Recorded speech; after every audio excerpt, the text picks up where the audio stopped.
नमस्कार दोस्तों, उड़ान आईएएस अकादमी के ई लर्निंग प्लेटफॉर्म पर आप सभी का स्वागत है।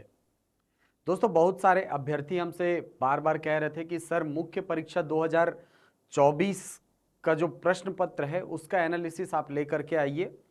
तो छात्रों का कहीं ना कहीं भरोसा उड़ान आईएएस अकादमी पर बना हुआ है और इसीलिए आप सभी के लिए आज से एक सीरीज हम लेकर के आ रहे हैं जिसमें सीजीपीएससी मुख्य परीक्षा का जो प्रारूप है या ये जो इस साल का पेपर है उसको तो हम लोग साथ में देखेंगे ही। इसके अलावा जो बदलता हुआ पैटर्न है सीजीपीएससी का उस पर भी हम लोग चर्चा करेंगे, क्योंकि आपने इस साल देखा होगा बहुत सारे अभ्यर्थी ये आपको कह रहे होंगे कि इस साल का जो पेपर है वो कन्वेंशनल जो पिछले कुछ सालों के पेपर रहे हैं उससे थोड़ा सा अलग, थोड़ा सा कठिन और थोड़ा सा घुमावदार जरूर रहा है। साथ ही प्रश्न पत्र का जब आप सॉल्यूशन करने के लिए जाएंगे तो वहां पर आंसर शीट को भी थोड़ा सा चेंज किया गया है। आंसर शीट जो कि पहले लैंडस्केप यानी इस प्रकार के फॉर्मेट में हुआ करता था, आपने देखा होगा।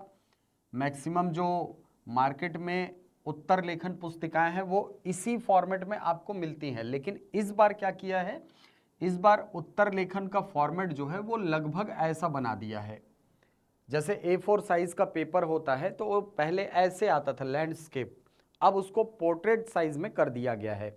लेकिन मुझे लगता है कि लाइन पर बहुत ज़्यादा प्रभाव नहीं पड़ा है।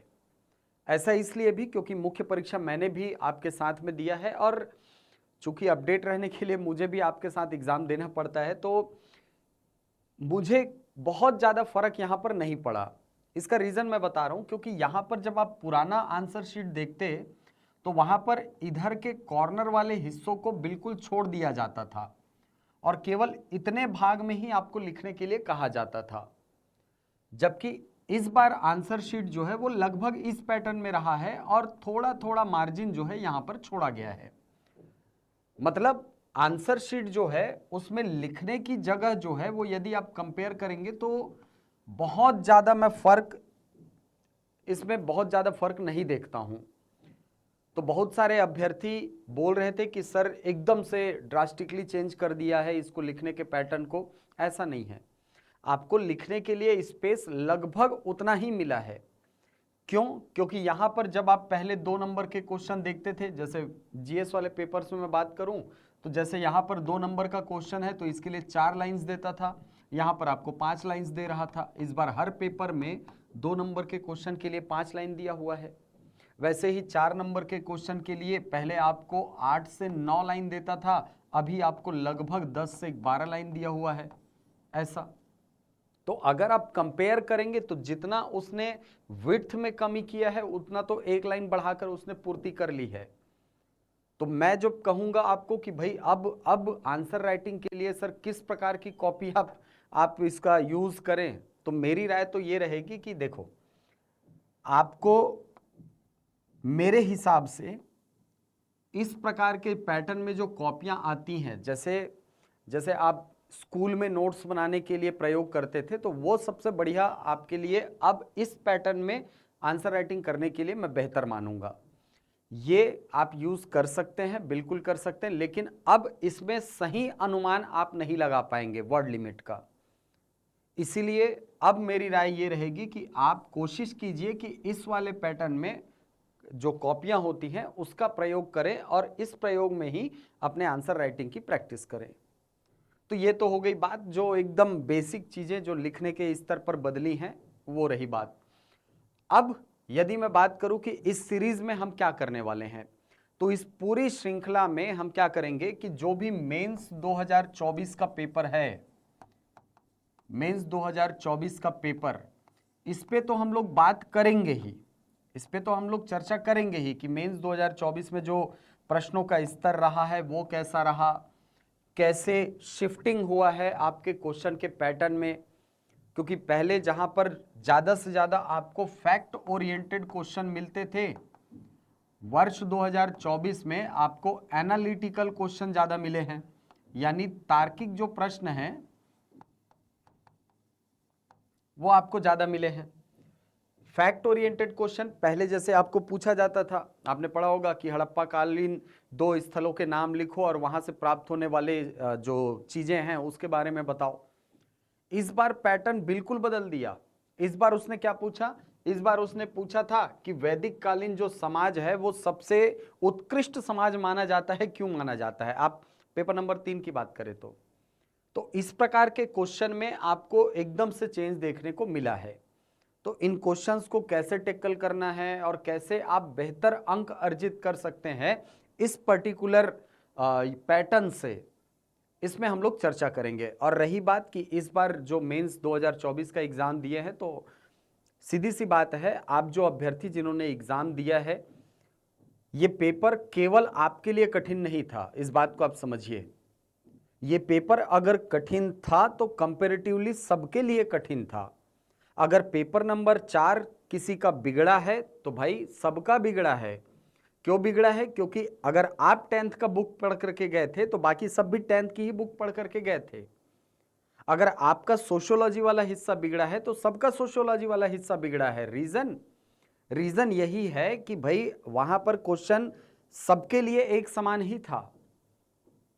अब कोई व्यक्ति जो पर्टिकुलर एकदम सोशियोलॉजी वाला ही हो, जैसे उसने मान लो सोशियोलॉजी में एमए किया हो या उसका और फर्दर डिग्री हो उस पर्टिकुलर सब्जेक्ट में, तो आप नहीं बोल सकते। लेकिन अगर मैं पर्टिकुलर उस चीज की बात करूं तो भाई सबके लिए वो कॉमन ही थे क्वेश्चन। और जितनी गहराई तक पुराने प्रश्नों का आधार बना करके आपने पढ़ाई की थी, आपका स्तर गया था, आपकी तैयारी थी, उतनी ही तैयारी सबकी थी। तो आप लोग बिना वजह डीमोटिवेट मत होइए।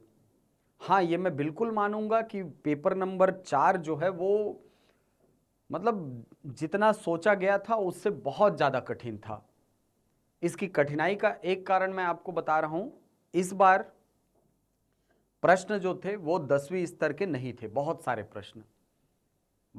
प्रश्न 10वीं स्तर के नहीं थे, और जो सिलेबस में है वहां से क्वेश्चन कुछ कुछ नहीं आए हुए हैं, तो आपके लिए वो क्वेश्चन कठिन हो गया।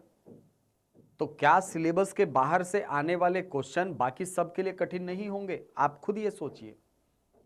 ये सबके लिए कठिन था, तो इसीलिए परेशान मत होइए। अभी तो मैं ये कहूंगा कि जिन्होंने मेंस दिया है, आप अपने आप में एक विजेता हैं, क्योंकि प्रीलिम्स निकाल करके आए हैं आप, और आपको तो मोटिवेट रहना चाहिए। और मैं ये कहूंगा कि अभी तैयारी करने के लिए आप जो सोचते थे ना पहले कि 2 महीने में पढ़ लेंगे या रिजल्ट आएगा तब एक बार मेंस झांक लेंगे, अब ऐसी पढ़ाई काम नहीं आएगी।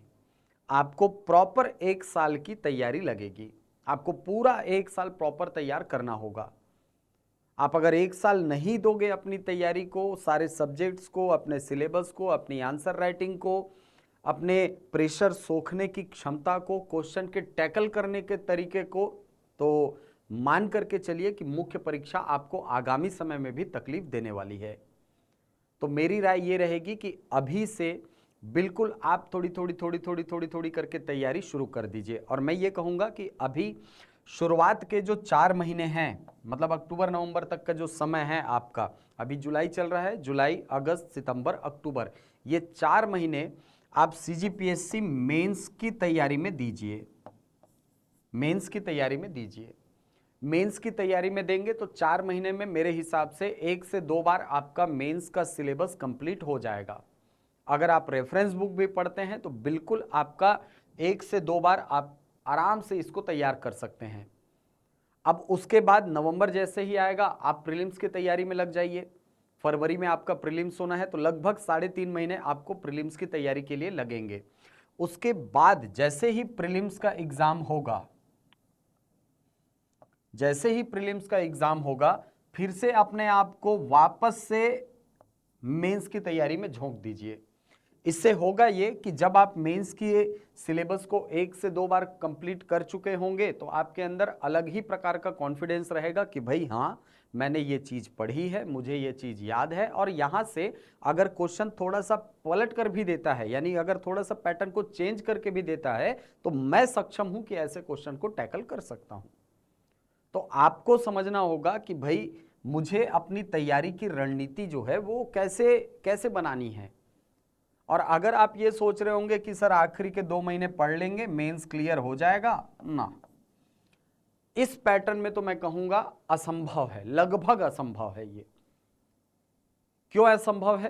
क्योंकि देखिए इस प्रकार के क्वेश्चन जब आपको पूछा जाता है कि भाई ये हुआ है ना, ये क्या है, ये कितना है, ये कैसा है, ये आप बता सकते हो, ये फैक्ट है। लेकिन अगर आपको पूछ दिया जाए कि इसके पीछे कारण क्या है, या इस पर्टिकुलर चीज की विवेचना कीजिए, इसके प्रोज एंड कॉन्स बताइए, यानी सकारात्मक पक्ष और नकारात्मक पक्ष बताइए, ये आपके लिए थोड़ा सा तकलीफदेह हो जाता है। और ऐसी स्थिति में आपको एकदम फुल प्रूफ तैयारी करनी होती है। ऐसे ही प्रश्नों को बोला जाता है ये एनालिटिकल क्वेश्चन है। आप दर्शन के क्वेश्चन देखिएगा, आपको पर्याप्त रूप से ऐसे क्वेश्चन मिले हैं जो कि आपको विवेचना करने के लिए कह रहे थे, मूल्यांकन कहने के लिए कर रहे थे, मतलब करने के लिए कह रहे थे। तो आप परेशान मत होइए। जिनका पेपर अगर एवरेज भी गया है तो मैं ये मानता हूं कि आपने संघर्ष किया है पेपर में और आपका रिजल्ट भी अच्छा ही होगा। और जो इन प्रश्नों को देख करके एकदम विचलित हो गए, केवल वही विद्यार्थी इसमें बाहर होंगे, मुझे ऐसा लगता है। क्योंकि यहां पर पूरे का पूरा खेल जो था ना, वो आपके मेंटल टेम्परामेंट का था, पूरा टेम्परामेंट का खेल था। मानसिक संतुलन कितना बना करके रख सकते हैं उसका खेल था। क्योंकि मैंने क्लास में, मैं जब मेंस दे रहा था तो आप मानेंगे नहीं, पेपर नंबर 4 और पेपर नंबर 7 की यदि मैं बात करूं, पेपर नंबर 4 और 7 ये ऐसे पेपर थे ना जिसमें मैंने लिटरली क्लास में लोगों को रोते हुए देखा है। पेपर 7 और पेपर 4 में रोते देखा है क्लास में मैंने लोगों को, और एक नहीं कई लोगों को देखा है। और मजे की बात, बहुत सारे लोग एब्सेंट होने लगे थे पेपर 4 के बाद। इसका भी फायदा जो लोग रेगुलर मतलब अंतिम तक बने रहे उनको मिलेगा। बहुत सारे लोग, लगभग आप मानेंगे नहीं, लगभग 700-800 लोग ओवरऑल देखा जाए तो लगभग एब्सेंट रहे हैं, लगभग 700 से 800 लोग। तो ये आपके लिए एक अच्छी चीज हो सकती है। तो आप अपनी जो पॉजिटिविटी है वो बना करके रखिए, और मैं तो ये कहूंगा फिर से एक बार तैयारी में लग जाइए। अगर आपको लगता है कि पेपर नंबर 4 में या पेपर नंबर 7 में किसी एक में आप उतना अच्छा स्कोर नहीं कर पाए, या बिल्कुल एकदम बॉर्डर में है कि पास हो रहे हैं कि नहीं हो रहे, हालांकि इसको कोई बता नहीं सकता, ये भी मैं आपको बता रहा हूं, हालांकि आपको ये कोई बता नहीं सकता, ना मैं बता सकता हूं ना कोई तुर्रम खा बता सकता है।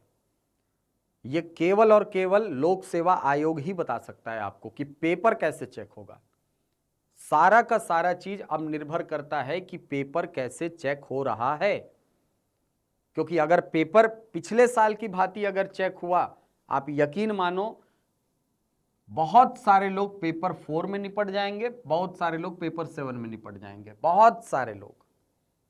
क्योंकि ये ऐसे प्रश्न पत्र थे जो कन्वेंशनल नहीं थे, और ये वाकई में कठिन स्तर के प्रश्न पूछे गए थे आपसे।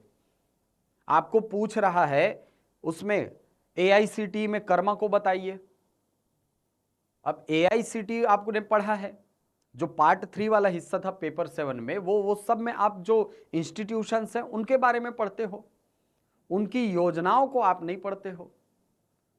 अब लेकिन आपको रणनीति थोड़ी सी बदलनी होगी। आप ये मान करके चलो कि ये केवल आपको फेल करने के लिए लिया गया था एग्जाम, ऐसा नहीं है। ये आपको थोड़ा सा सचेत करने के लिए एग्जाम लिया गया था कि आपको अपनी तैयारी को किस पैटर्न से अब ढालना है। क्योंकि AICTE के उद्देश्य, AICTE की गतिविधियां, उसका जो शासी निकाय है, केवल इतने से काम नहीं चलेगा। उसके द्वारा संचालित किए जा रहे कार्यक्रमों पर भी आपको नजर रखनी होगी। अपार ID बहुत ज्यादा अभी चर्चा में था, अपार ID बहुत ज्यादा चर्चा में था, लेकिन बहुत सारे अभ्यर्थी नहीं जानते इसको। जो लोग शिक्षण फील्ड के हैं केवल वही जानते हैं। जो लोग शिक्षण फील्ड के हैं, जो नीट वाले हैं, नेट वाले है ना, नेट वेट वाले हैं, जो असिस्टेंट प्रोफेसर वगैरह की तैयारी कर रहे हैं, उनको पता है अपार ID क्या है। जो कॉलेज रेगुलर जा रहे हैं उनको पता है अपार ID क्या है। लेकिन उस अभ्यर्थी को नहीं पता है जिसका कॉलेज 3 साल पहले खत्म हो गया है या 2 साल पहले खत्म हो गया है, और जो CGPSC की तैयारी कर रहा है वो कैसे अपडेट होगा। तो ये बिल्कुल एक ऐसा कंसर्न है जो कि इस पर्टिकुलर एग्जाम में विद्यार्थियों के समक्ष रहा है। मैं भी इस चीज को समझ रहा हूं, और फिर भी आपको ये कहूंगा कि भाई नर हो ना निराश करो मन को, मेहनत करोगे तभी आपका सपना साकार होगा, क्योंकि मेहनत वो जो है वो हर बार सफल हो जाए ये जरूरी नहीं होता है। ठीक है, बहुत सारी ऐसी चीजें होती है जहां पर जो है बहुत सारे ऐसे सिचुएशंस होते हैं, बहुत सारे ऐसे कंडीशंस होते हैं जहां पर आप असफल हो जाते हो, लेकिन असफलताओं को जो सीढ़ी बना करके आगे बढ़ता है ना, वही व्यक्ति एक दिन सफल होता है, ये ध्यान रखिएगा, ना कि असफलता को लेकर के पछताते बैठे रहने वाले। तो आपको आगे बढ़ना है, और आगे बढ़ने के लिए आपको सबसे पहले जरूरत है कि आप ये जो एग्जाम हुआ है इसका जो बुरा आपका प्रभाव आपके दिमाग पर पड़ा है उसको धो डालो। ये बहुत जरूरी है आपके आगे बढ़ने के लिए, क्योंकि अगर आप यहां पर बंद करके रह गए तो भाई मूव ऑन नहीं हो पाएंगे यहां से, और ये आगे बढ़ना बहुत जरूरी है हमारे लिए। तो जब आप आगे बढ़ रहे हो तो मेरा ये कहना है, ठीक है, पुरानी यादें हैं, अतीत समझ के भूल जाओ, नए सिरे से अभी से तैयारी में लग जाओ। और ऐसा इसलिए भी बोल रहा हूं क्योंकि देखो, मैं अभी तक जितना ऑब्जर्व किया हूं और जितने अधिकारियों को जानता हूं, मिलता हूं, है ना, आप मानेंगे नहीं, सीजीपीएससी की तैयारी करना केवल वही अभ्यर्थी छोड़ता है जो डीसी बन गया है। ध्यान रखना, जो या तो डीसी बन गया है या डीएसपी बन गया है, जिनका सपना था कि भाई मुझे इस फील्ड में जाना है, जो डीसी डीएसपी बन गया है, केवल वही इस फील्ड को गुड बाय बोलता है कि भाई हमको जहां पहुंचना था हम पहुंच गए हैं, अब इसके आलंबन की जरूरत हमको नहीं है। लेकिन अगर ऐसे अभ्यर्थियों की बात करूं जो यहां तक नहीं पहुंचे हैं, अभी अकाउंट ऑफिसर हैं, even account officer class 2 post ये भी है, या असिस्टेंट रजिस्ट्रार हैं, या तहसीलदार है, या नायब तहसीलदार बने हैं, या प्रमोशन पाके तहसीलदार भी बन गए हैं, अभी बहुत सारे लोग तहसीलदार बने हैं, या सासो के पोस्ट में हैं, या एजेएस के पोस्ट में हैं, या किसी अन्य पोस्ट में है, किसी भी पोस्ट में है, वो तैयारी अपनी निरंतर बना करके रखते हैं।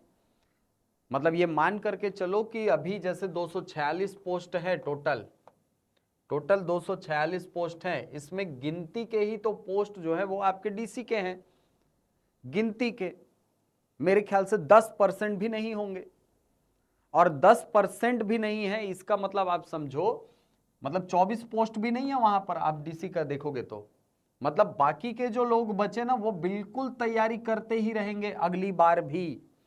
और अगर वो निराश हो गए तो सोचो क्या वो आगे बढ़ पाएंगे?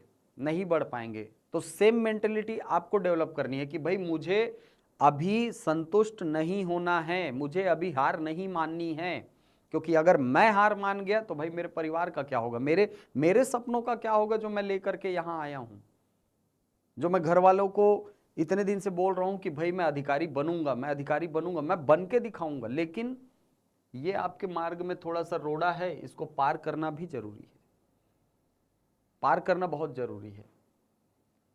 ठीक है, चलिए, तो ये तो थोड़ी बहुत बात जो इस पर्टिकुलर मेंस में आपके साथ घटित हुई है। ठीक है, मैं ये नहीं बोलता कि आप मतलब कहने का मतलब यह है कि मैं एकदम से नहीं बोलता कि भाई आप निराश होकर के बैठ जाओ, अब ऐसे ही कठिन आएगा पेपर, मैं ये नहीं बोलता। अरे भाई जीवन है, हर दिन नया चैलेंज आने वाला है, तो क्या चैलेंजेस से हम भागते रहेंगे क्या? नहीं, हमको चैलेंज को एक्सेप्ट करना है, और हमारे सपनों के मार्ग में यदि ये चैलेंज भी आता है, ठीक है, हम एक्सेप्ट करेंगे। लेकिन अगर आपको लगता है कि सर ये बहुत ज़्यादा कठिन क्वेश्चन था, जो कि मैं खुद बोलता हूं कि हाँ कठिन था, आप लोग आयोग को लेटर लिखो। मेरी एक राय है, आप लोग आयोग को लेटर लिखो, क्योंकि आयोग वाले भी इस चीज़ को जानते हैं कि भाई मीडियाबाजी से हमको बचना है।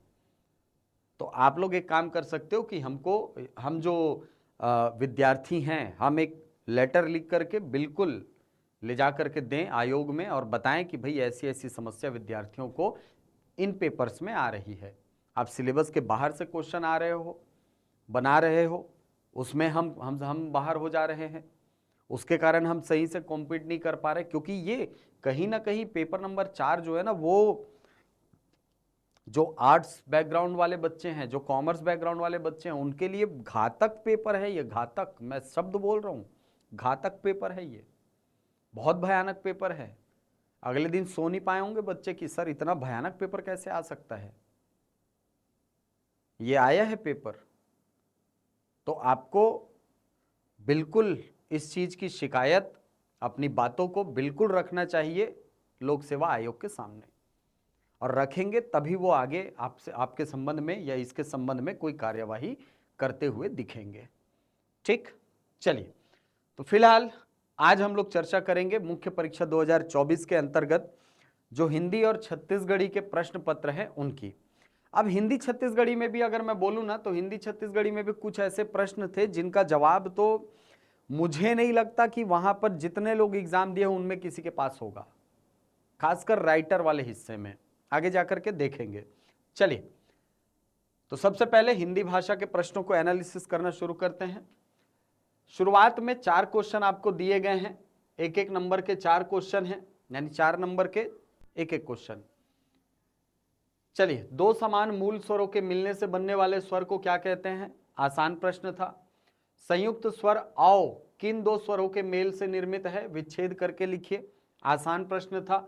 आ से ओ का मेल करते हो, वृद्धि स्वर संधि, ये आपका संयुक्त स्वर कहलाता है।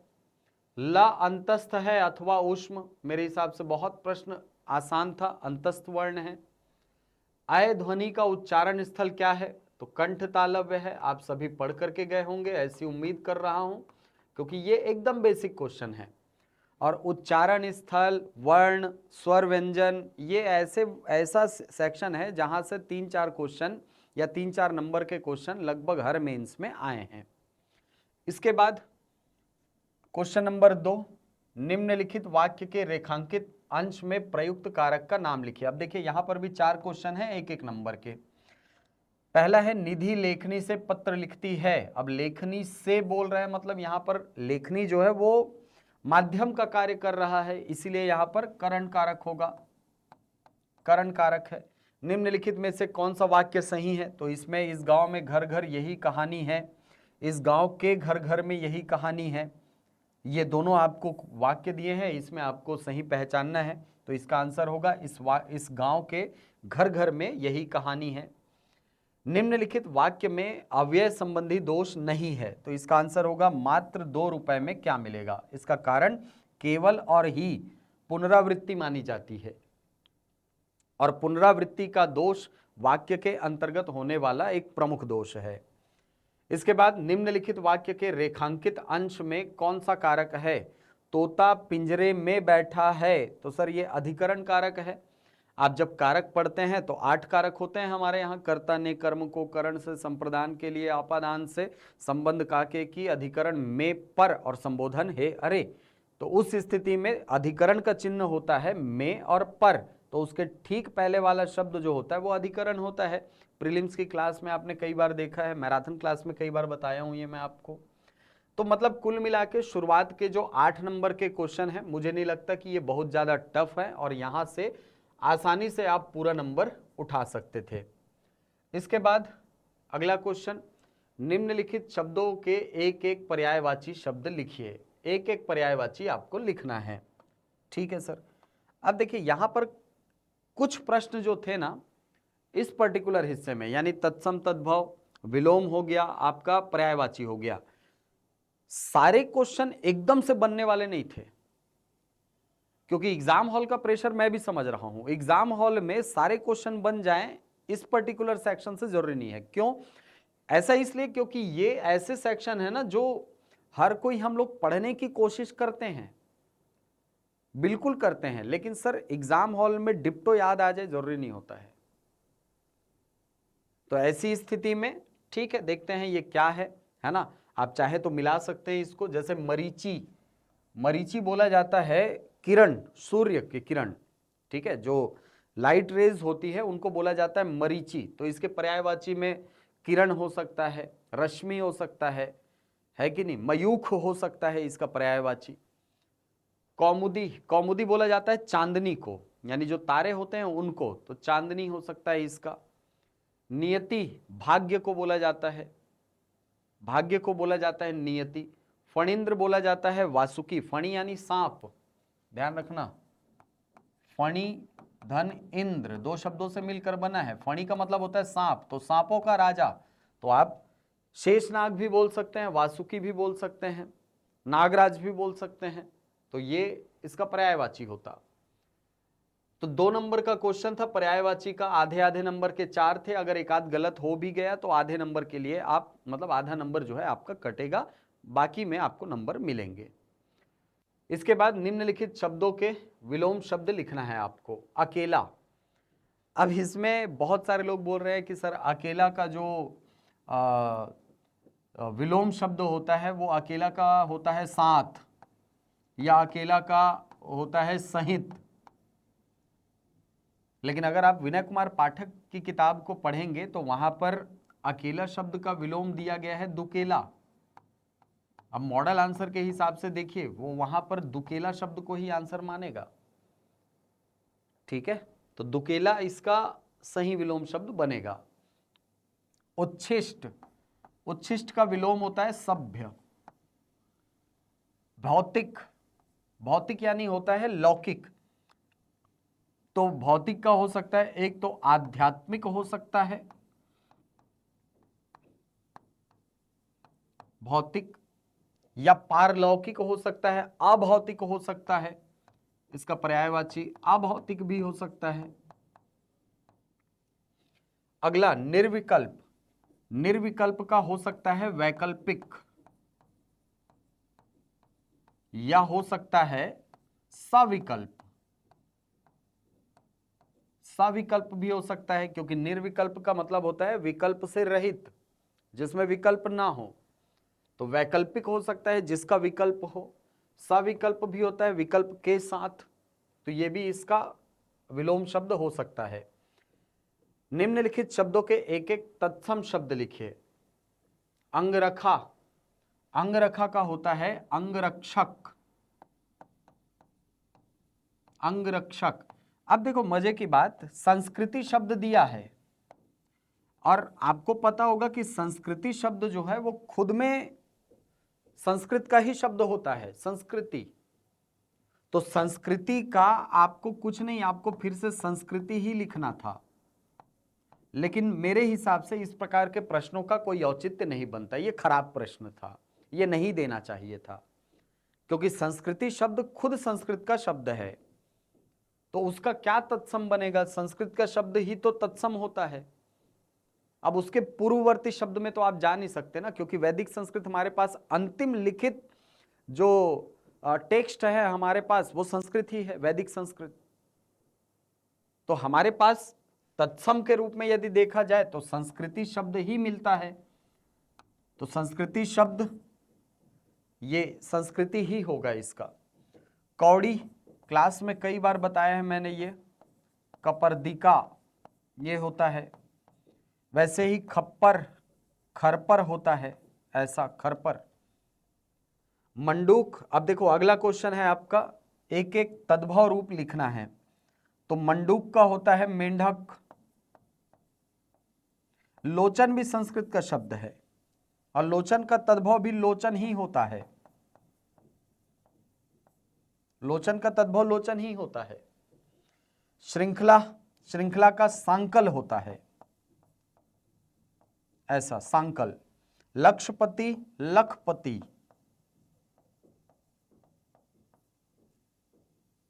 तो यहां से अगर मैं इन 8 नंबर के क्वेश्चन की बात करूं ना, तो ये 8 नंबर मेरे हिसाब से हर कोई 8 नंबर नहीं ला सकता।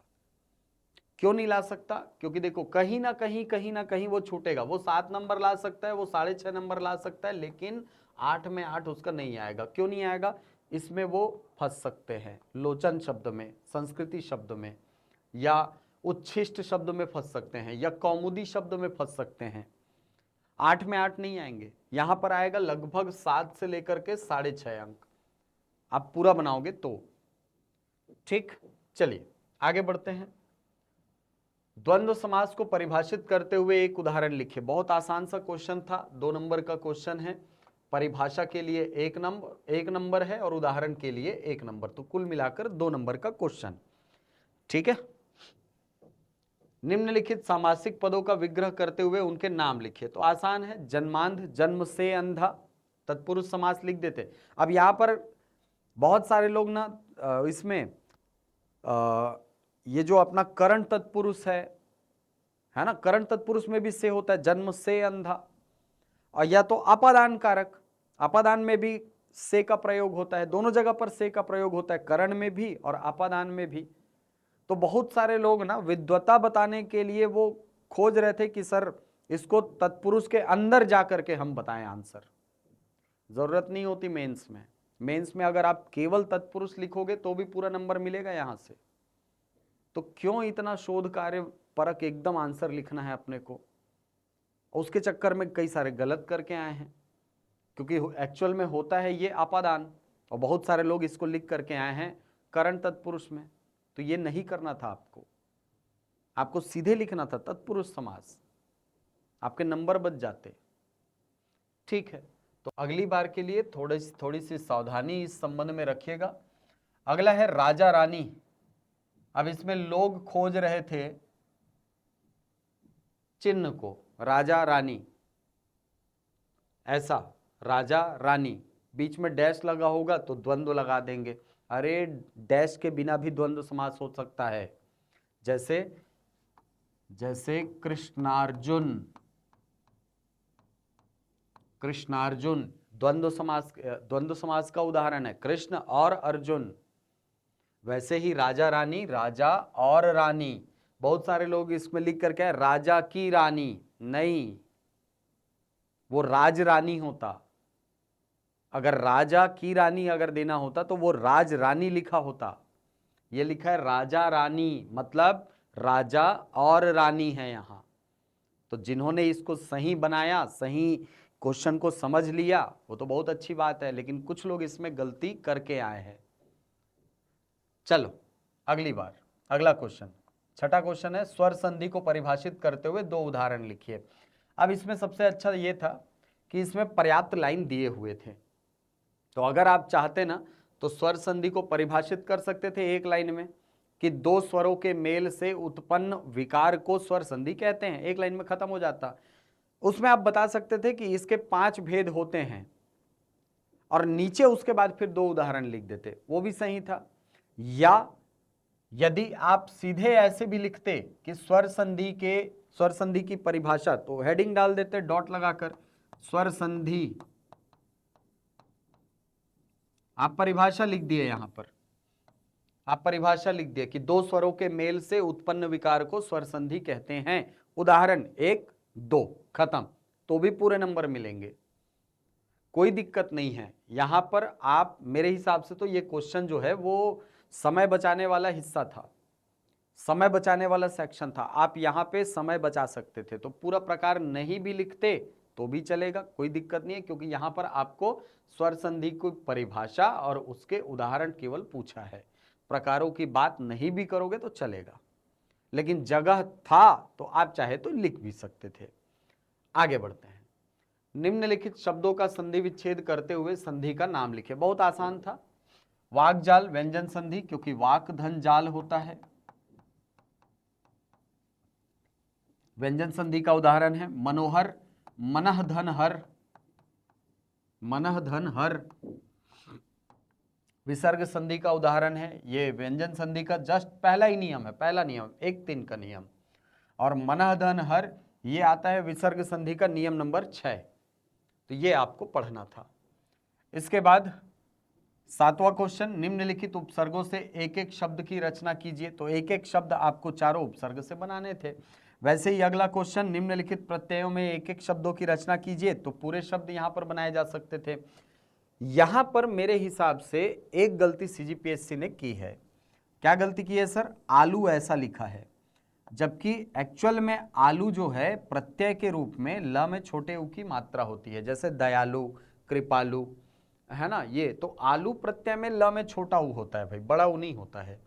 तो सीजीपीएससी को भी इस गलती को एक्सेप्ट करना चाहिए और मेरे हिसाब से तो यहाँ पर सबको इतने अंक देने चाहिए जिससे ये वाला पर्टिकुलर क्वेश्चन सबका नलीफाई हो सके, ठीक है, उसको कवर किया जा सके। तो चलो, ये अगर मैं इन 10 नंबरों की या 12 नंबरों की बात करता हूं, है ना, 2 4 6, तो ये 12 नंबर के यदि मैं क्वेश्चन की बात करूं तो यहां पर भी इन 12 नंबरों में पूरे नंबर किसी के नहीं मिलेंगे, 12 में 12 नहीं मिलेंगे।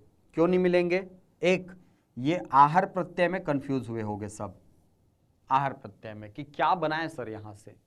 इसके अलावा आप देखना कहीं पर भी अगर परिभाषा लिखने को कहा जाता है उदाहरण के साथ, तो बहुत कम ऐसा होता है कि पूरे में पूरे नंबर मिल जाए, ठीक है, ऐसा नहीं है कि नहीं मिलता, लेकिन बहुत कम ऐसा होता है कि वो पूरे 2 में 2 दे दे आपको, ठीक है। वो यहां से 1.5 नंबर दे सकता है, यहां 1.5 नंबर दे सकता है, तो 4 में आपके 3 नंबर आ गए यहां पे फिर, ठीक है। ऐसा नहीं है कि नहीं मिलता है, कुछ लोगों को हो सकता है मिल भी जाए, लेकिन 12 में 12 इस पूरे पूरे हिस्से से अगर मैं कहूं तो 12 में 12 बहुत कम चांस है। 11 मिल सकता है, बिल्कुल 11 नंबर की गुंजाइश है, आप 11 नंबर यहां से ला सकते हैं। चलो आगे बढ़ते हैं। अगला क्वेश्चन, समुच्चारित भिन्नार्थक शब्दों के अर्थभेद स्पष्ट कीजिए। तो प्रदीप और प्रतीप है, तरणी तरणी, स्वजन स्वजन, सुत सूत। इसमें बहुत सारे लोग ना इसमें कंफ्यूज हो रहे थे। ये स्वजन, ये स्वजन क्या होता है सर? अरे स्वजन बोला जाता है कुत्ते को, कुत्ता को बोला जाता है स्वजन, कुत्ता।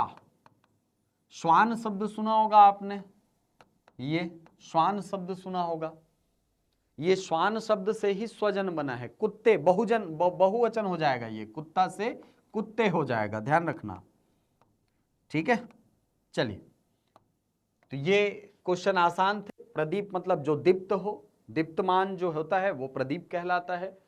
प्रतीप मतलब होता है विपरीत, उल्टा।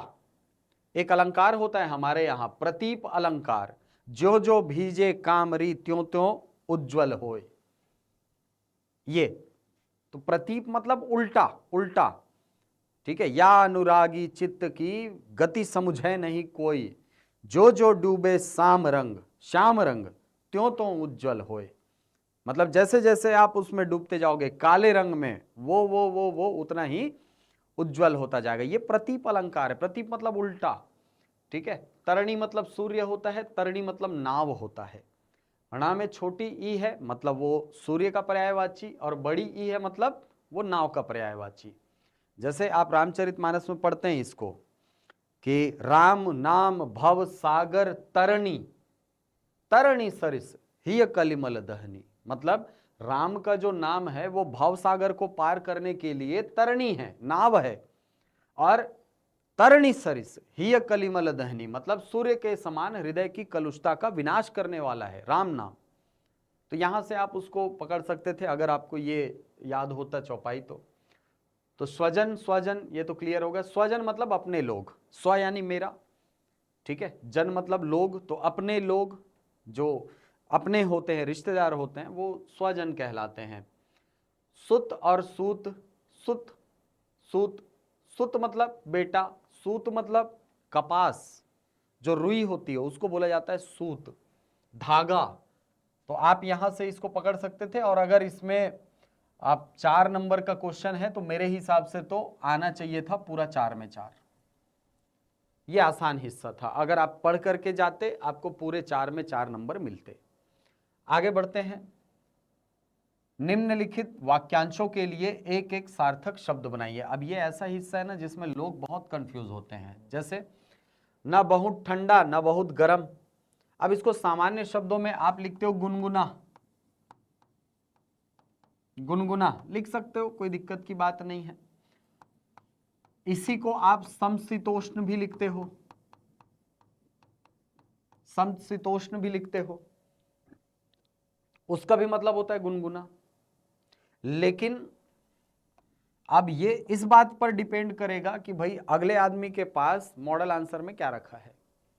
मॉडल आंसर में अगर समशीतोष्ण लिखा है तो वो उसको आंसर लेगा, अगर गुनगुना लिखा है तो उसको लेगा, अगर दोनों लिखा है तो दोनों में से कोई भी लिखो। नमस्ते सही है, नंबर तो मिलेगा ही सर, कोई दिक्कत नहीं है। अगला, जो क्षमा पाने लायक है, मतलब जो जिसे क्षमा किया जा सकता है, वो होता है क्षम्य। क्षम्य। जो बाएं हाथ से तीर चलाता है उसको बोला जाता है सव्यसाची। सव्यसाची अर्जुन का पर्यायवाची है सव्यसाची, क्योंकि वो बाएं हाथ से तीर चलाने में पारंगत था। जिसके हृदय को चोट पहुंची हो, इसको बोला जाता है मर्माहत। जिसका मर्म आहत हुआ हो वो कहलाता है मर्माहत। ठीक है। कुछ विद्यार्थी मुझे कह रहे थे कि सर मार्मिक भी हो सकता है क्या? नहीं, मार्मिक नहीं होता भाई। ठीक है, मार्मिक नहीं होता है, ध्यान रखना। मार्मिक जिन्होंने लिख करके आया वो गलत है, मर्माहत होता है। अगला 10वां क्वेश्चन, निम्नलिखित शब्दों के शुद्ध रूप लिखिए। बहुत आसान सा था, कोई कठिन नहीं था मेरे हिसाब से, पूरे 2 में 2 अंक ला सकते थे। गड्ढा ऐसे नहीं लिखा जाता सर, गड्ढा ऐसे लिखा जाता है। ठीक है, कभी भी 2 महाप्राण वर्ण एक साथ नहीं आते हिंदी में, नियम होता है। जैसे आप कभी भी आधा छ के साथ आधा छ नहीं देखोगे, हमेशा छ देखोगे आधे च के साथ, ऐसा। आधा ध मिला आधा ध नहीं देखोगे, आधा द मिला ध ही देखोगे। ये होता है, हमारे यहाँ रूल है, ये नियम है। तो जब आधा ढ मिला ढ लिखा है तो सर वो भी गलत है। क्या होगा? आधा ड मिला ढ, तो गड्ढा ऐसे लिखते हैं। सीधा साधा नहीं सर, सीधा सादा ये हो जाएगा। महत्व, अब बहुत सारे लोग इसमें कंफ्यूज हुए होंगे कि सर महत्व सही तो लिखा है सर, नहीं। महत्व में ह के बाद एक आधा ता, फिर आधा ता और फिर वह होता है, मतलब 2 आधे ता होते हैं। अब इसको लोग देखते नहीं है क्योंकि अधिकांश जगह पर यह ऐसा लिखा ही नहीं होता सर। महत्व सब ऐसे ही लिखा हुआ देखते हैं, लेकिन एक्चुअल में महत्व ऐसा होता है, आधा ता मिला ता। अगला मान्यनीय नहीं सर, या तो ये मान्य होगा या तो माननीय होगा, ये दोनों में से कोई होगा। दोनों सही हैं, ये दोनों सही हैं, लेकिन मान्यनीय शब्द जो है ये गलत है। ठीक। इसके बाद निम्नलिखित वाक्यों के शुद्ध रूप लिखिए। उसका पैर गरम आग पर पड़ गया, अरे आग है तो गरम ही होगा ना भाई। ठीक है। काल चक्र का पहिया निरंतर घूमता रहा, चक्र का मतलब ही होता है पहिया, तो सीधे लिख सकते थे काल चक्र निरंतर घूमता रहता है, या काल का पहिया निरंतर घूमता रहता है, दोनों सही था। ठीक है, लेकिन दोनों का एक साथ प्रयोग करना अनुचित होता है। चलिए आगे बढ़ते हैं। अगला देखिए, निम्नलिखित वाक्यांशों में प्रयुक्त विराम चिन्हों के नाम लिखिए। ठीक है, पहला, संसद के 2 सदन हैं, राज्यसभा और लोकसभा। तो यहां 2 चिन्हों का प्रयोग हुआ है, एक तो ये और दूसरा ये जो चिन्ह है इसको बोला जाता है निर्देशक रेखिका। ठीक है, इसको निर्देशक चिन्ह बोलते हैं, और इसको बोला जाता है पूर्ण विराम का चिन्ह। आसान था। बहुत सारे लोग इसमें कंफ्यूज हुए हैं, इसको योजक चिन्ह लिख करके आए हैं, तो बंधु ये योजक चिन्ह नहीं है। योजक चिन्ह युज धातु से बना है, युज मतलब जोड़ना, जो जोड़ने के काम आए। जैसे राम श्याम बीच में लगा दो योजक, वो जोड़ रहा है। नदी तालाब बीच में योजक चिन्ह, वो जोड़ने का काम कर रहा है। लेकिन यहां पर जोड़ने का काम नहीं हो रहा है, यहां पर निर्देशन किया जा रहा है कि भाई ये इधर है, मतलब ये निर्देशक चिन्ह है। ध्यान रखेंगे इसको अगली बार। वैसे ही निम्नलिखित का परिचय दीजिए। मैं मेरी कहानी बता रहा हूं, मैं इस क्वेश्चन में परेशान हो गया था, अरे भाई बनाना किसको है, निम्नलिखित लिख दिए हो, लिखे कुछ नहीं हो, और इस चक्कर में मेरा ये क्वेश्चन छूट गया। मैंने सोचा इसमें क्या ही लिखूं, शायद ये टाइपिंग मिस्टेक होगा, प्रिंटिंग मिस्टेक होगा। मैंने इन्विजिलेटर से पूछा कि भाई बताओ इसमें क्या लिखना है, तो उन्होंने ये भी नहीं बताया कि इसको लिखना है। उन्होंने कहा अब इसमें हम क्या कर सकते हैं। मैं बोला आपका भी तोरो करना सही है भैया, मैं कौन लगा बोला हूँ। ठीक है, अब उस समय एग्जाम की हड़बड़ाहट इतनी होती है, डर इतना होता है, और मतलब एक प्रकार से मन जो है ना वो अलग ही जोन में होता है यार। आप उस स्थिति की तुलना ना इधर बैठे बैठे आप कर ही नहीं सकते हो। ठीक है, तो वहां पर ये क्वेश्चन मुझसे छूट गया, सोचो। जबकि कितना आसान है, पूर्ण विराम लिखना था यहाँ, केवल पूर्ण विराम लिखना था वहां। ठीक है, ठीक है, चलो। गुलर का फूल होना, अब मुहावरे और कहावतों का अर्थ लिखना है केवल। ठीक है, तो गुलर का फूल होना, दुर्लभ होना, पढ़ा होगा आपने ये। डकार जाना, हड़प जाना, हड़प लेना। ठीक है, भाई के कोई मतलब कोई व्यक्ति है वो अपने भाई के अधिकार को हड़प लिया है, तो बोलते हैं कि भाई ये तो उसका 5 एकड़ डकार गया है, ऐसा। आए थे हरि भजन को ओटन लगे कपास, मतलब उत्कृष्ट कार्य करने के लिए आना लेकिन निकृष्ट कार्य में लग जाना, अच्छे कार्य के लिए आना लेकिन बुरे कार्य में संलिप्त हो जाना, इसको बोला जाता है। ये कबीरदास का कथन है, क्योंकि कबीरदास जुलाहा थे, आपको याद होगा कबीरदास जुलाहे थे ना, जुलाहे परिवार में नीरू नीमा नाम पढ़ा होगा उनके माता पिता जिन्होंने उनका पालन पोषण किया था, वो जुलाहे थे। तो कबीरदास जी कहते थे अपने बारे में, अरे आए थे हरि भजन को, मतलब हमारा मानव जन्म इसलिए हुआ था कि हम हरि का भजन करें, और ओटन लगे कपास, एक कपास के बिनौले अलग कर रहे हैं, बताओ। तो ये कबीरदास का कथन है। ओछे की प्रीत बालू की भीत, भीत मतलब होता है दीवार, भित्ति शब्द आपने सुना होगा, भित्ति शब्द आपने सुना होगा, भित्ति जैसे कोशिका भित्ति, तो कोशिका की दीवार को बोला जाता है भित्ति। इसका तद्भव रूप होता है भीत, इसका तद्भव रूप होता है भीत। तो ओछे की प्रीत, ओछा मतलब निम्न स्तर का व्यक्ति, खराब व्यक्ति, छिछोरा व्यक्ति, जिसकी सोच उथली हो, ऐसा व्यक्ति, उसके साथ यदि प्रेम करोगे तो ये बालू की भीत के समान है, मतलब रेत के दीवार के समान है, कब ढह जाएगी पता नहीं।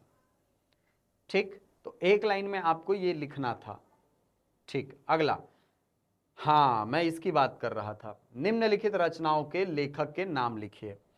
अब कोई आदमी कितनी भी बड़ी बड़ी बात कर ले भैया, मैं साफ बोल रहा हूं, कोई आदमी कितनी भी बड़ी बड़ी बात कर ले कि भाई ये तो सर हमको पता था एग्जाम हॉल के बाहर, मतलब आप घर आ गए हो और घर में गूगल में सर्च करके आपको आंसर बता रहा है या खोज करके बता रहा है आंसर,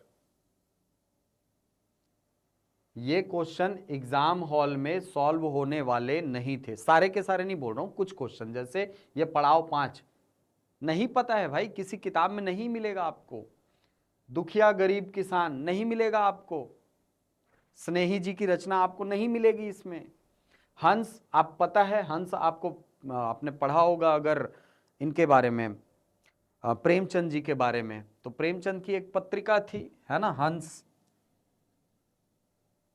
तो वो पत्रिका थी इनकी, लेकिन पुस्तक नहीं थी।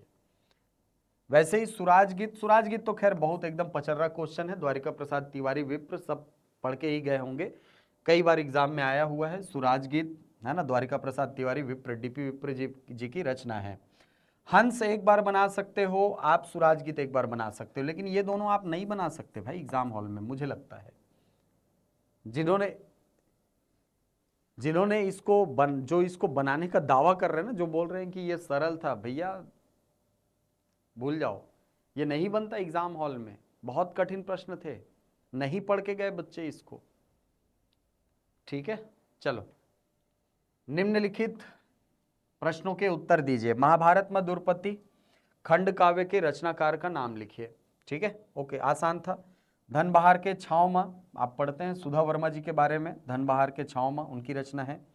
नरेंद्र कौशिक अमसेनवी, इनके बारे में भी विनय कुमार पाठक जी की किताब में दिया हुआ है, तो मैं इसको बहुत कठिन नहीं मान रहा हूं, लेकिन एक चीज बता रहा हूं आपको, इस प्रकार का पैटर्न जो होता है ना, वो अचानक से याद नहीं आता है। ठीक है, क्यों याद नहीं आता है?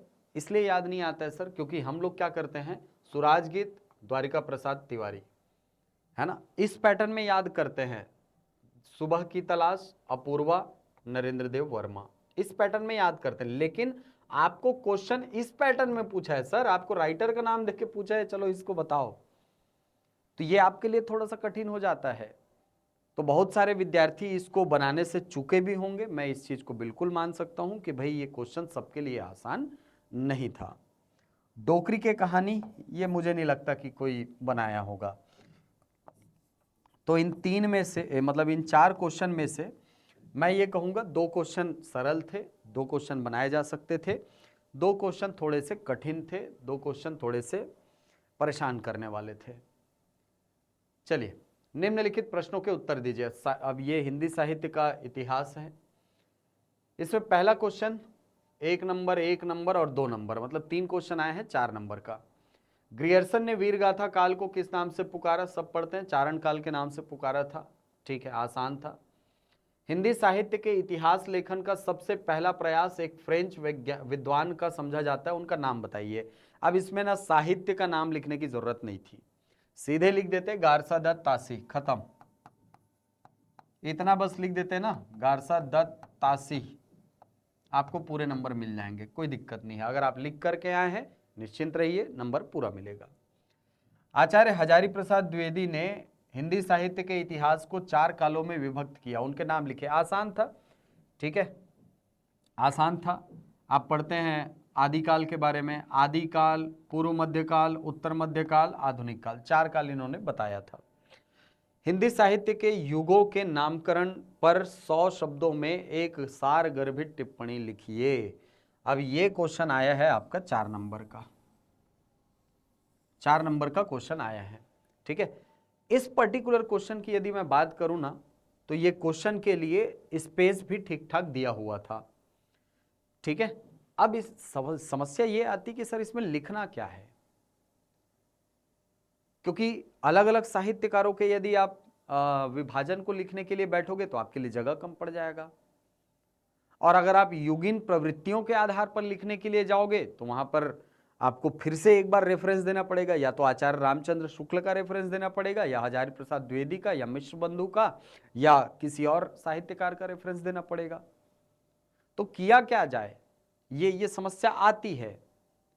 इसीलिए आपको ना इस क्वेश्चन को मेंस में जाने के पहले 2 से 3 बार तैयार करके जाना था, क्योंकि ये लगभग हर बार आया हुआ क्वेश्चन है।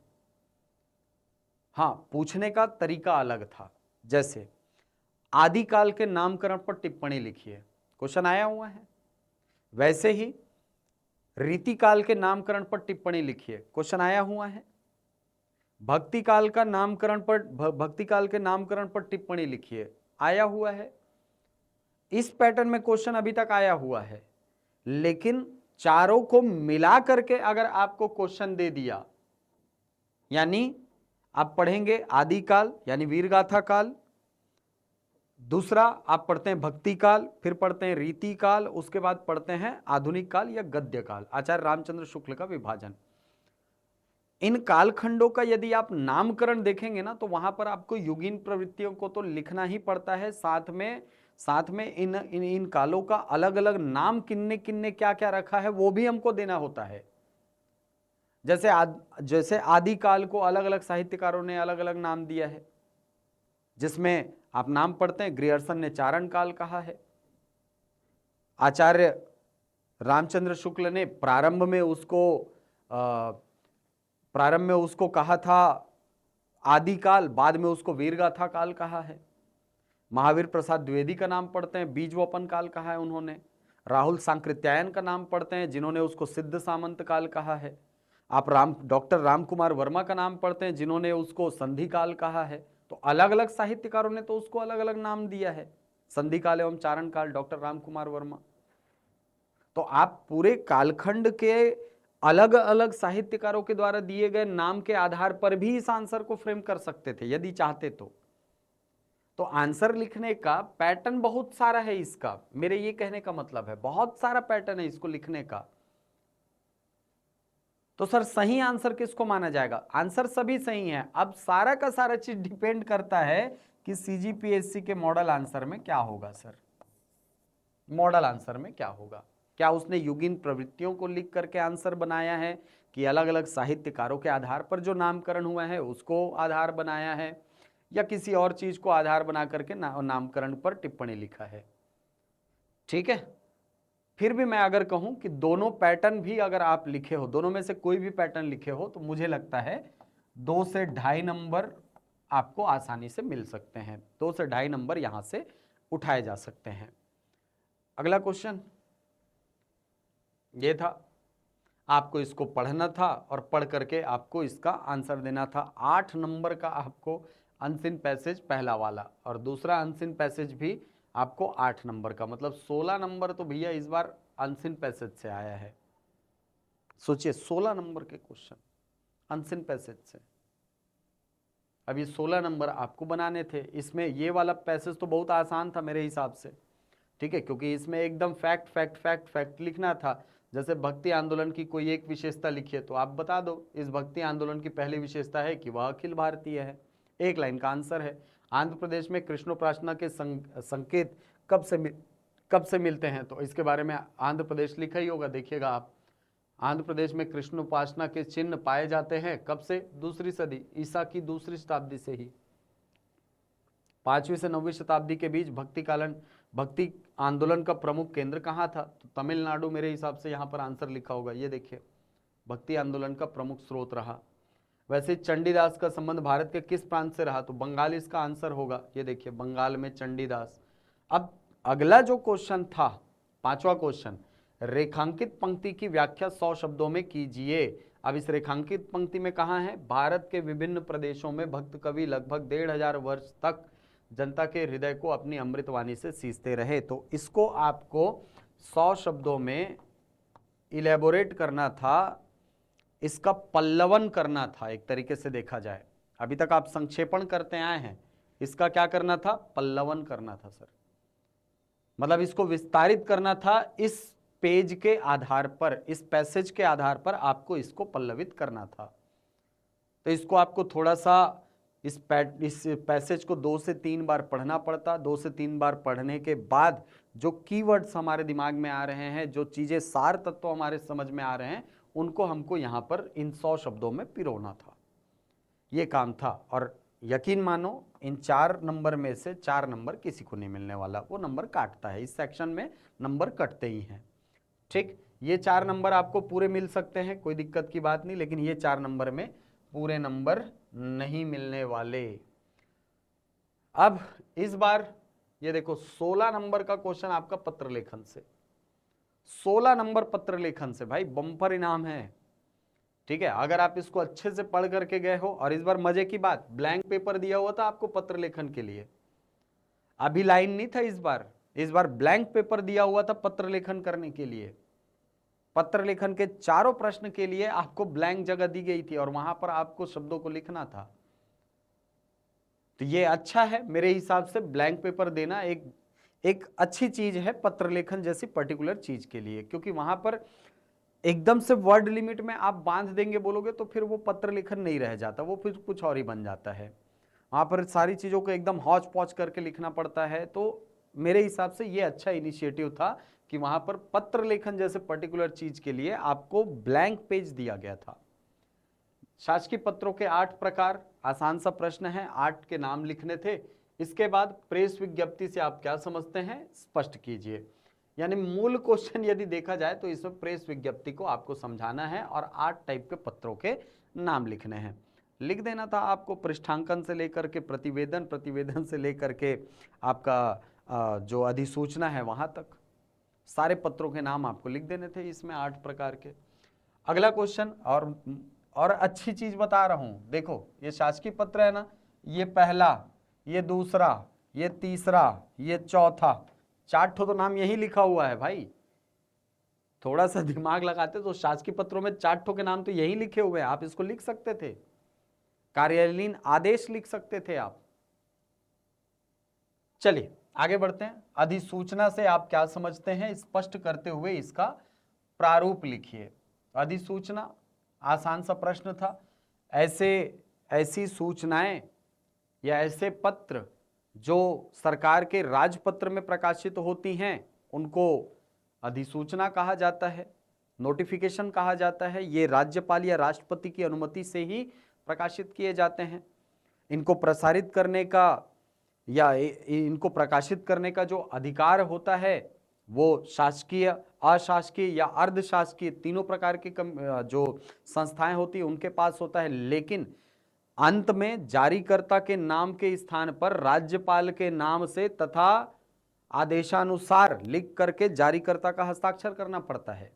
तो ये सारी चीजें आपको इसमें बताना था और अंत में इसका छोटा सा प्रारूप भी बना देना था, जिसमें छोटा सा प्रारूप फॉर्मेट जैसा बनता है वो लिख देना था। इसके बाद टिप्पण लेखन किसको कहते हैं? टिप्पण लेखन की विशेषता और प्रकार बताइए। तो टिप्पण लेखन के क्या होता है ना, टिप्पण जो शॉर्ट फॉर्म में हम लोग टिप्पणी करते हैं वो बताना था, उसकी विशेषता बतानी थी और इसके टाइप जो 2 टाइप के होते हैं वो बताना था। प्रतिवेदन किसे कहा जाता है? प्रतिवेदन की प्रमुख विशेषताएं लिखें।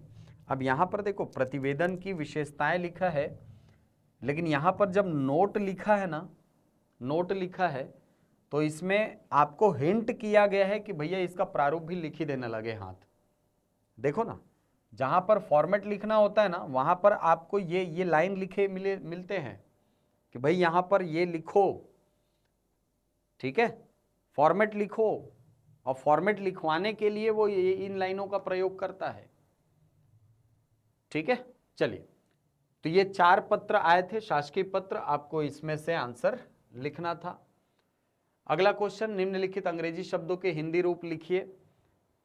फिर अगला क्वेश्चन है निम्नलिखित हिंदी वाक्यों का अंग्रेजी में अनुवाद कीजिए। 4 नंबर का क्वेश्चन ये, 4 नंबर का क्वेश्चन ये। ठीक है, तो ये 4 नंबर के क्वेश्चन मुझे लगता है इसमें 2 से 3 नंबर तो लाए जा सकते हैं। ठीक है, हिंदी माध्यम वालों के साथ थोड़ी सी तकलीफ होती है इसमें, लेकिन मैं ये मानता हूं कि ठीक है 2-3 नंबर इस बार जिस हिसाब से क्वेश्चन आए थे, जैसे रिमोट सेंसिंग आया था, सुदूर संवेदन, ठीक है, आप पढ़ते हैं इसको, दूर संवेदन जो है वो उसको रिमोट सेंसिंग बोलते हैं। अंडर सेक्रेटरी को अवर सचिव बोलते हैं। ग्रेचुइटी ठीक है आपसे नहीं बनता। अरे बहुत सारे लोग इसमें गलत करके आए हैं, अटेस्टेशन लिखा है, लोग इसको अटेंशन पढ़ के आए हैं, सावधान लिख के आए हैं। अटेंशन नहीं है भैया, वो अटेस्टेशन है, प्रमाणन इसको बोला जाता है। ठीक है, आप जैसे अटेस्टेड करवाते हो ना, फाइल को अटेस्टेड करवाने के लिए जाते हैं, अपने मार्कशीट को अटेस्टेड, उसकी फोटोकॉपी को अटेस्टेड करवाते हैं किसी अधिकारी, तो वो अटेस्टेशन होता है, प्रमाणन बोला जाता है इसको। ठीक है, साक्ष्य जिसको आप बोल सकते हो, ये प्रमाणन है, ना कि सावधान वाला अटेंशन। ठीक है, तो रिमोट सेंसिंग, अंडर सेक्रेटरी और ये अटेस्टेशन, ये मेरे हिसाब से आसान था, इसको बनाया जा सकता है। इसके बाद निम्नलिखित हिंदी वाक्यों को अंग्रेजी में अनुवाद कीजिए। अब मैं ये बोलता हूं कि भाई इतना सारा मेंस हो गया है, अगर यहां पर सही भी लिखे हो ना, मतलब आपके हिसाब से यदि वो सही है तो जरूरी नहीं है कि वो सीजीपीएससी के हिसाब से 100% सही हो। कई बार मैंने देखा इस चीज को। और यहां पर जैसे 4 नंबर का क्वेश्चन है, आपके हिसाब से अगर आप चारों सही बना करके आए हो तो भी 2 से 2.5 नंबर से ज्यादा आपको नहीं देता है भाई, वो नहीं देता है। ठीक है, तो ये हिंदी के प्रश्न थे और आप यहां से तो समझ गए होंगे कि क्वेश्चन का जो स्तर था वो लगभग, मैं इस पूरे प्रश्न पत्र को 2 भाग में बांट सकता हूं, 2 भाग में बांट करके मैं देख सकता हूं। कैसे 2 भाग? एक भाग में ऐसे प्रश्न थे लगभग 70% प्रश्न, 60 से 70% बोलूंगा मैं, 70 भी पूरा नहीं बोलूंगा, 60 से 70% प्रश्न जो थे वो ऐसे थे जो लगभग सभी से बने होंगे, लगभग सभी से, मतलब जो एक्चुअल में तैयारी करके गया होगा तो 60 से 70% प्रश्न जो है वो अच्छे से बना करके आया होगा। बाकी के 30 से 40 प्रतिशत जो प्रश्न हैं, इसको आपने अटेम्प्ट जरूर किया होगा, या तो अटेम्प्ट नहीं भी किया होगा, या आंसर नहीं पता रहा होगा, ऐसी भी संभावना यहां पर हो सकती है। 30 से 40% हो सकता है इसका रेशियो थोड़ा सा कम भी हो, है ना, हो सकता है 20% हो सकता है 10% हो, लेकिन मोटे तौर पर जो हिंदी माध्यम और अंग्रेजी माध्यम के बीच का रास्ता है वो मैं आपको कहता हूं कि लगभग 60 से 70% और 30 से 40%। 60 से 70% प्रश्न जो है ये लगभग सभी से बने होंगे। पर्यायवाची वगैरह जो हो गया या परिभाषाएं शुरुआत में दी गई होंगी, वो सारी चीजें आप देखना, वो लगभग सब लोग बनाए हैं। आखिरी के जो सेक्शन है, लास्ट का जो सेक्शन है ना, वहां पर थोड़ी सी तकलीफ आपको हो सकती है। इसीलिए मैंने कहा कि लगभग 30 से 40% हिस्सा जो है ये थोड़ा सा या तो नंबर काटने वाला हिस्सा है, या तो ऐसे प्रश्नों वाला हिस्सा है जहां से क्वेश्चन बने ही नहीं, जैसे पड़ाव 5 नहीं बना सर। ठीक है, अब एकदम बिरला व्यक्ति होगा जो इसको पढ़ करके गया होगा, एकदम बिरला व्यक्ति, बिरला मतलब एकदम दुर्लभ व्यक्ति, गुलर का फूल जैसा, जो इसको बना करके आया होगा पड़ाव 5 को। ऐसा नहीं है कि कोई नहीं बनाया होगा, अगर कोई बनाया भी होगा तो एकदम दुर्लभ व्यक्ति है भाई, ठीक है, ऐसे व्यक्ति को तो नमस्कार है। तो 60 से 70% प्रश्न मैं कहूंगा कि ठीक ठाक आए थे और ठीक ठाक स्कोर यहां पर किया जा सकता है। और 30 से 40% प्रश्न जो है ये ऐसे थे जहां से आपको बनाने में तकलीफ होती। तो अगर मैं पूरे हिंदी वाले सेक्शन में कहूं कि 100 नंबर में कितना नंबर एक अच्छा स्कोर रहेगा सर 100 नंबर में, तो मेरा ये कहना है कि लगभग 60 से 65 अंक यदि आपके टोटल आ जा रहे हैं, ठीक है, ये ऐसा नहीं है कि 60 एकदम ज्यादा ऐसा 60 आना ही चाहिए, नहीं, अगर आपके 50 से 55 नंबर भी आ रहे हैं ना तो that will be a good score मेरे हिसाब से। 50 से 55 नंबर भी आ रहे हैं ना, 55 नंबर तक, तो अच्छा स्कोर है। लेकिन एक चीज ध्यान रखना, तीनों हिस्से मिला करके यानी हिंदी, अंग्रेजी और छत्तीसगढ़ी, ये तीनों मिला करके लगभग 105 अंक आपके आने चाहिए। 105 से 110 अंक जो हैं, इसको मैं कहूंगा कि ये अच्छा स्कोर माना जाएगा, ठीक ठाक स्कोर माना जाएगा। ये ऐसा स्कोर है जहां से आप रेस में बने रहेंगे, बाहर नहीं होंगे। और अगर आपका स्कोर यहां पर कम आ रहा है तो वो थोड़ी सी चिंता का मतलब चिंता की बात हो जाती है आपके लिए, क्योंकि आपके लिए स्कोरिंग पेपर कौन है सर? पेपर नंबर 1 है जिसको हम मानते हैं, पेपर नंबर 2 को मानते हैं, पेपर नंबर 4 को मानते हैं। तो पेपर नंबर 4 तो इसने बोर दे है, हाँ, कहाँ ले नंबर 1 ही सर? पेपर नंबर 4 तो बोर दे है, 4 है बोर हो गए हैं। और पेपर नंबर 2 बोलोगे तो ये ठीक है, लगभग सभी ने इसमें निबंध लिखा है, ज्ञान गति सब पढ़ करके गए थे, ठीक है। कुछ लोग नहीं पढ़े थे तो ये सब जो आपका खनिज वाला आया था, अक्षय ऊर्जा वाला आया था, वो उसको कवर कर देगा। लेकिन पेपर 4 जब आपके लिए थोड़ी सी मुश्किलात पैदा करता है ना, तो यही दोनों पेपर आपके सहारा बनते हैं आगे बढ़ने के लिए।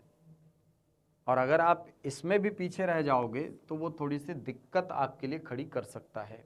तो पेपर 1 में मेरे हिसाब से आपका तीनों हिस्सा मिला करके 105 से 110 नंबर अगर आ रहा है तो यकीन मानिए आप रेस में हैं, ठीक है।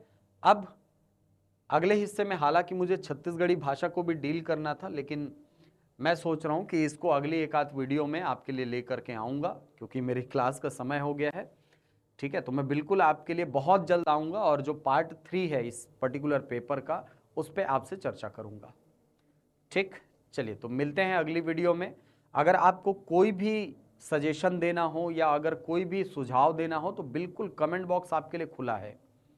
आप बिल्कुल बताइए कि सर हमारा पेपर ऐसा गया, हमारा पेपर वैसा गया, किन प्रश्नों में आपको तकलीफ हुई। मैं चाहता हूं, देखो एक फैक्टर ये भी होता है ना भाई कि मैं इस सब्जेक्ट को पढ़ाता हूं तो मेरे लिए थोड़ा सा कंपेरेटिवली कुशन होता है, थोड़ा सा आसान हो जाता है। लेकिन भाई आप तो विद्यार्थी शुरू से, मतलब मेंस में 2 बार पढ़े हो, 3 बार पढ़े हो, मैं तो इसको कई बार पढ़ के बैठा हूं, कई बार पढ़ा के बैठा हूं, तो मेरे लिए थोड़ा सा सहज हो जाता है। लेकिन आप विद्यार्थी जो इसको 2 बार 3 बार और 4 बार केवल पढ़े हो, आपको एकदम से रिकॉल कर पाना वो थोड़ा सा मुश्किल होता है। मैं इस बात को समझ रहा हूँ और इसी के हिसाब से मैंने एनालिसिस करने का प्रयास किया है, ठीक है। तो अगर आपको लगता है कि कोई भी त्रुटि मुझसे रह गई है तो आप बिल्कुल कमेंट बॉक्स में बताइए कि सर ये इतना नहीं जाएगा, ये इतना बिल्कुल आप बता सकते हैं। बिल्कुल लोकतांत्रिक देश है, लोकतंत्र है, बोलने का अधिकार है, बोलिए। तो मिलते हैं अगली वीडियो में कुछ नई जानकारियों के साथ, तब तक के लिए धन्यवाद।